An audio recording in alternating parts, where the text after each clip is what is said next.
Subhanallah. Subscribe now and press the bell icon. सबसे ज़्यादा गुनाह हमारी ज़ुबान करती है, तो इसलिए माह सियाम में ज़ुबान को कंट्रोल करने का कहा गया। आका करीम ने फरमाया, जब तुमसे कोई उलझना चाहे और तुम रोज़े से हो तो उसे कहो मैं रोज़ा रखा हुआ है। नहीं, तुमसे कोई ज़्यादती भी करना चाहे तुम उससे उलझो ना। तो रोज़े के अंदर तो आप अपनी ज़ुबान को बचाते हैं इस एहसास के साथ कि मैं रोज़े से हूँ। ये एहसास जब जुड़ा होता है कि मैं रोज़े से हूँ तो कुली भी एहतियात से की जाती है ना, कोई कतरा हलक से नीचे न टपक जाए। जब आप रोज़े से हों और ये एहसास आपके साथ जुड़ा हुआ होता है तो आप उमूर में एहतियात करते हैं कि मेरे रोज़े को नुकसान ना पहुँच जाए। तो क्या सिर्फ खाने और पीने से ही रोज़े को नुकसान पहुँचता है या रोज़े को नुकसान पहुँचाने वाली और चीज़ें भी? तो अगर गीबत है, झूठ है, बुहतान तराशी है, सबूत शतम है, हत्ता कि फजूल गोई है, तो ये चीज़ें रोज़े के नूर को ख़त्म कर देती हैं और फिर वो बंदा भूख और प्यास काट रहा होता है।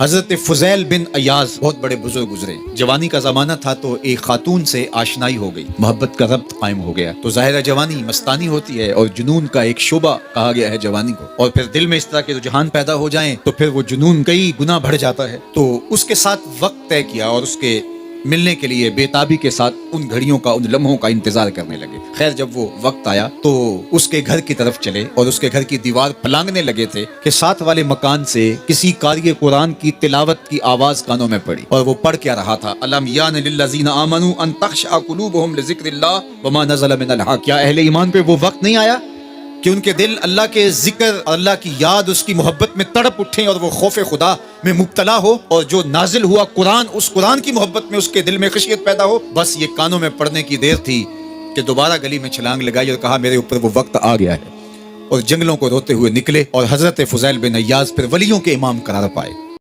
अगर नेकी का इरादा किया, नेकी नहीं की तो एक नेकी लिखी गई, और अगर वो नेकी कर ली तो 10 से लेकर 700 तक अल्लाह उसकी नेकियां लिखता है। और अगर बुराई का इरादा किया लेकिन की नहीं तो अल्लाह उसके बदले में एक नेकी लिखता है कि इसने गुनाह छोड़ा है, गुनाह छोड़ने का भी सवाब। और अगर उसने गुनाह कर लिया है इरादे के बाद तो एक किया है, एक ही लिखा जाएगा।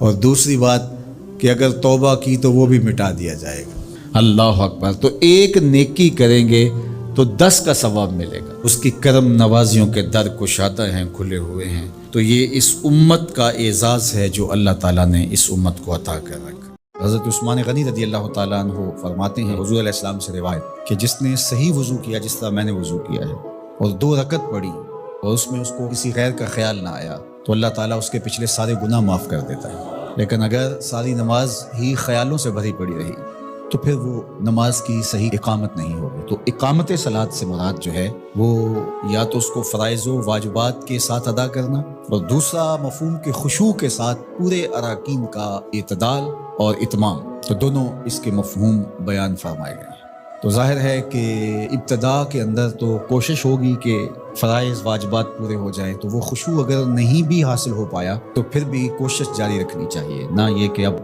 वो तो कैफियत ही नहीं नसीब हो रही तो मेरा नमाज पढ़ने का क्या फ़ायदा। और आका करीम ने हमारे लिए आसानी पैदा फरमा दी कि अल्लाह की इबादत इस तरह करो कि गोया तुम उसे देख रहे हो, और अगर ये नहीं तो कम अज़ कम ये कैफियत तो हो कि वो तुम्हें देख रहा है। अगर नेकी का इरादा किया, नेकी नहीं की तो एक नेकी लिखी गई, और अगर वो नेकी कर ली तो 10 से लेकर 700 तक अल्लाह उसकी नेकियां लिखता है।